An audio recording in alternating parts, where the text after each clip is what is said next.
And once he tired himself out, you know what I mean, I start picking him apart. Boom! God damn! Welcome back to the greatest knockout series in internet history. Part 2 pretty much closed out the top 50 KOs in boxing history. But here we are, 5 years later, with the sport currently going through a resurgence. Dare I say, a golden generation? So many great matchups have taken place since my last update, so today's video will be centered around the most brutal and captivating punches of the last half-decade or so. Without further ado, BLTV presents the top 25 punches that will never be forgotten, Part 4. With a modest 50% KO rate, Devin Haney doesn't often feature on lists like this. We are watching a potential future superstar here in Devin Haney. 10 of his last 11 fights have all been determined by a decision, but his last knockout in the ring was a memorable one, loading up a right hand from hell on Antonio Moran in 2019. And now Haney's got that fire in his eyes! A one-hitter quitter! Devin Haney, a walk-off home run! The dream continues for the 20-year-old sensation with a haymaker that landed dead on the chin. Alongside Mike Tyson, Wilder has featured more times on this series than any other gunslinger. His one-punch power has been undeniable, but entering the ring with monstrous Zhe Li Jiang on the back of 3 losses in his previous 4 outings had people correctly questioning whether those withering legs still had the bounce required to compete against the elite competition in the heavyweight division.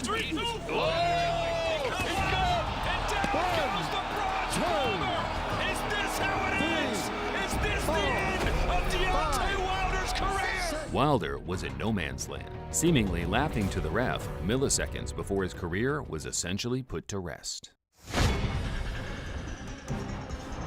Before HBO Boxing unfortunately departed from the sport for good, they left behind a little treat for avid fans, matching up the 2 stone-cold KO artists, David Lemieux and Curtis Stevens.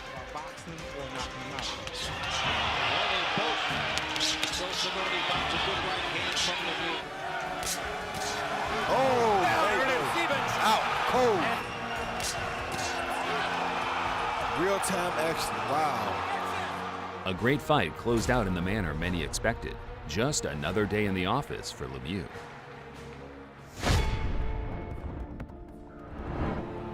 Dillian Whyte versus Lucas Browne was an intriguing clash made even more so by the captivating pre-fight trash talk. You have a track record for making excuses. That's what I'm just trying to... You got a track record of being a big man, but that's not what he... You got a track record for being a tattooed and looking like one. You're at my town. If you punch me in the face outside the ring, the biggest mistake you ever make. As of yet, Dillian just boxing nicely behind that jab. He's having some success with that right hand also. Browne was undefeated with a huge KO percentage, while Dillian entered the ring possessing the most feared left hook in the heavyweight division. Lucas Browne will try and chuck one more, but he can't. And the left hook lays him out. Dillian Whyte is victorious. They never get up when they go down like that.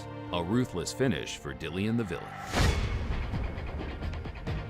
I just feel like I'm gonna put a vision on that boy, and Man, you ain't never after that he'll be riding off into the sunset. Huh? You can't hit. Yeah, keep on laughing. As far as bad blood goes, it couldn't have been any more heated than in the 2022 super middleweight clash between the 2 former champs, Caleb Plant and Anthony Durrell. Both desperate to not only shut each other's mouths, but ascend back into title contention. They're gonna start touching each other more and more like that. And like that. Right hand from Durrell. Another right hand lands on Plant. Here's another body shot now. Huge left. Puts Durrell down. One punch. Good night. It's always the ones you don't see coming. The same could be said for the celebration, as Caleb's shovel taunt took social media by storm in the aftermath. Gervonta Davis entered the ring against the undefeated and highly touted Frank Martin in June this year as the most dangerous and feared fighter in world boxing. He has to keep him busy.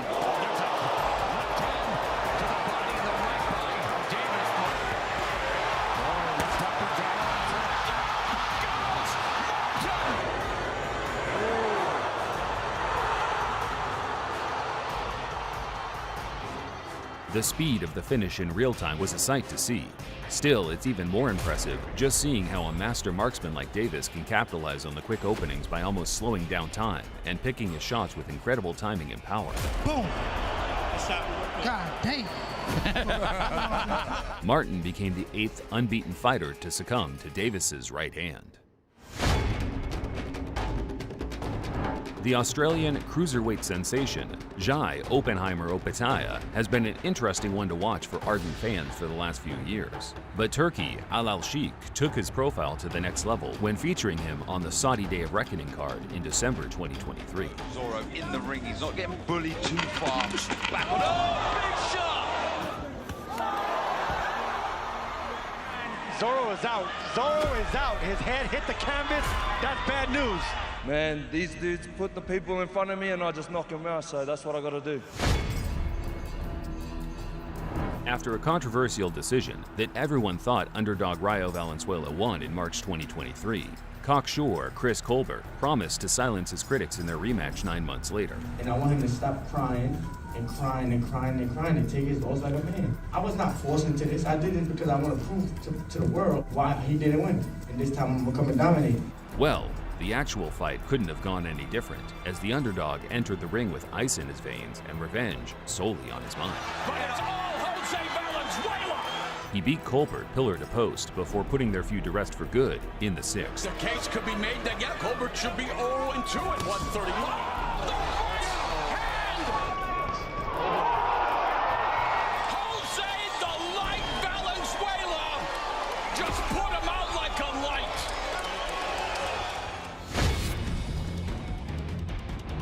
Golden Boy Promotions prospect Jorge Chavez put the featherweight division on notice with an excellent first-round KO over the usually tough and durable journeyman Ryan Perez in March 2023. Chavez. There it is, and down he goes.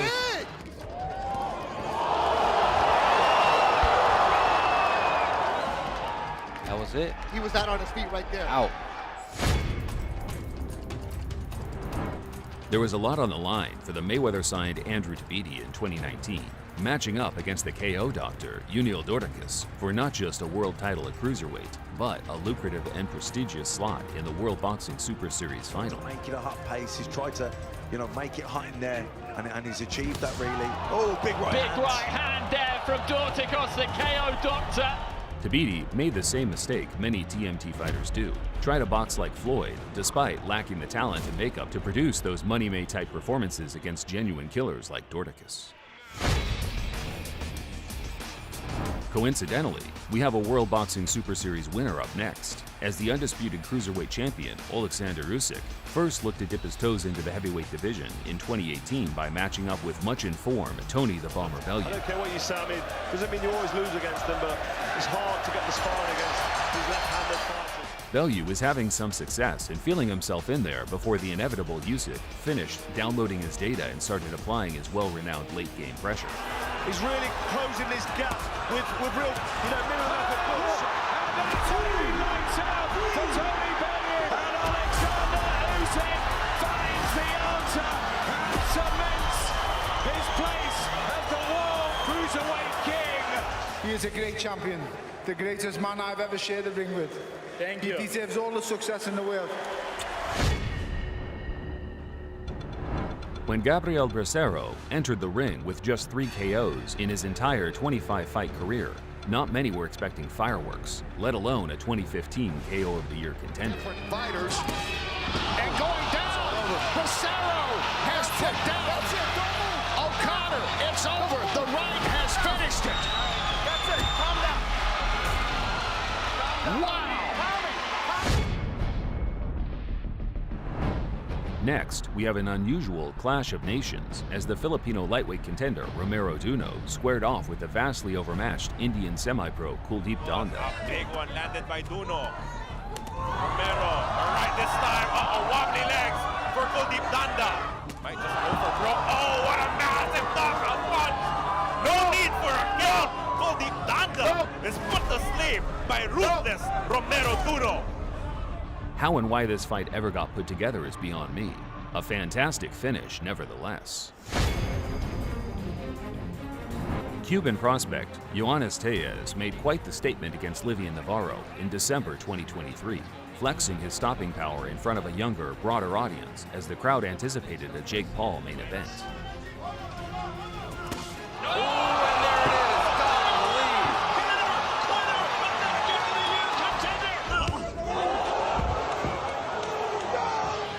Navarro is still out. A left hand from hell, a left hand from Cuba for Yoenis Tellez. Gatekeeping veteran Gabriel Rosado stunned the crowd with a huge KO win over the highly touted Back the Bully Melikuziev in 2021. That got the attention of Rosado. And then right, takes a knee.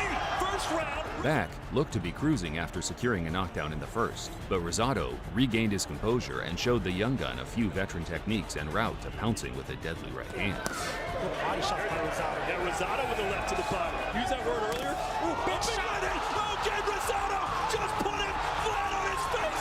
It's a knockout of the year contender from Gabe King Rosado. Rosado knocks him out with an overhand right.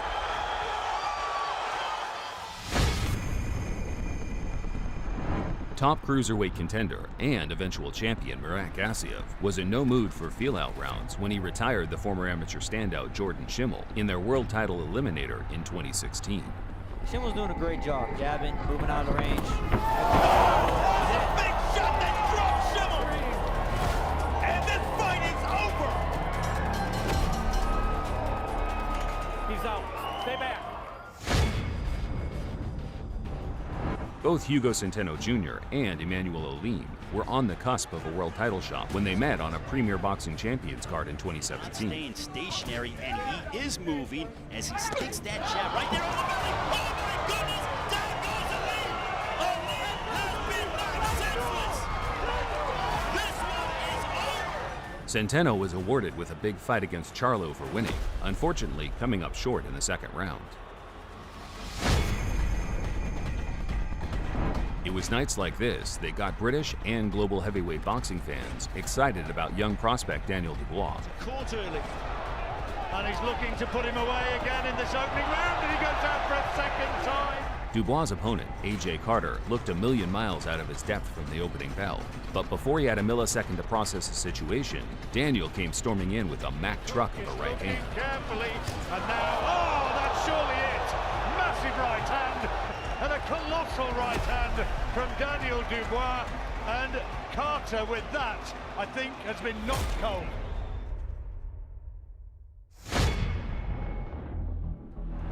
WBC junior middleweight champion Jermell Charlo was making his first defense of his crown when he met the top contender Charles Hatley in 2017.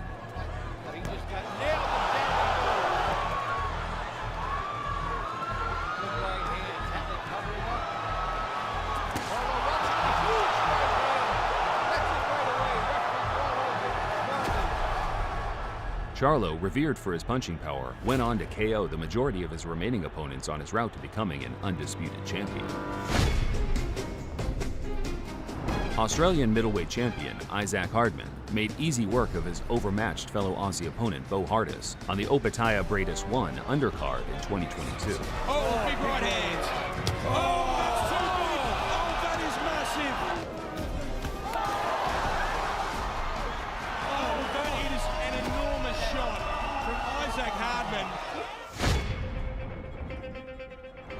The super middleweight contender Chris Eubank Jr. made a huge statement in his opening round of the 2017 World Boxing Super Series tournament, completely obliterating the two-time world challenger Avni Yildirim just 3 rounds into their bout. And he's finding holes in that guard. Yildirim being forced backwards, and a thunderous left hook sends into the canvas, and it's been waved off immediately. And Chris Eubank has sent a statement to the entire tournament in the super middleweight division with a thunderous, explosive finish. I'm going out there to knock these guys out. I'm not playing anymore.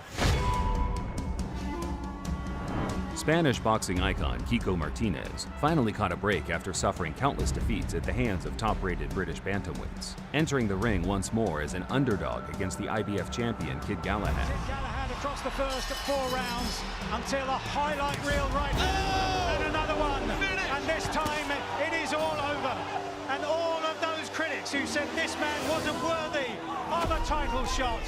What a performance he has produced. Kiko regained a championship belt after an 8-year drought of losing to British fighters. So in classic Kiko fashion, he goes in and loses it to yet another British boxer in Josh Warrington just 4 months later.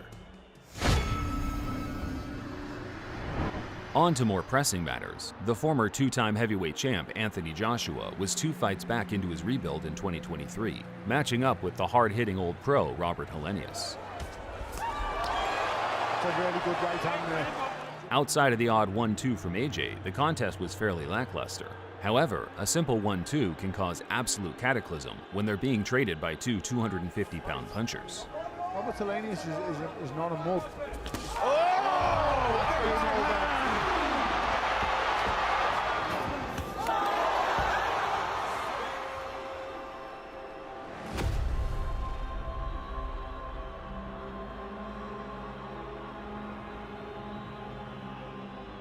He lands the conclusive right hand, and in an instant, it's all over. Thanks for watching. I hope you didn't think just 25 was going to cover it. Boxing is booming right now, and there's been too many great KOs to cover in just one video, so keep your eye out for part 5 dropping shortly. Until next time, this is BLTV Extra, signing off.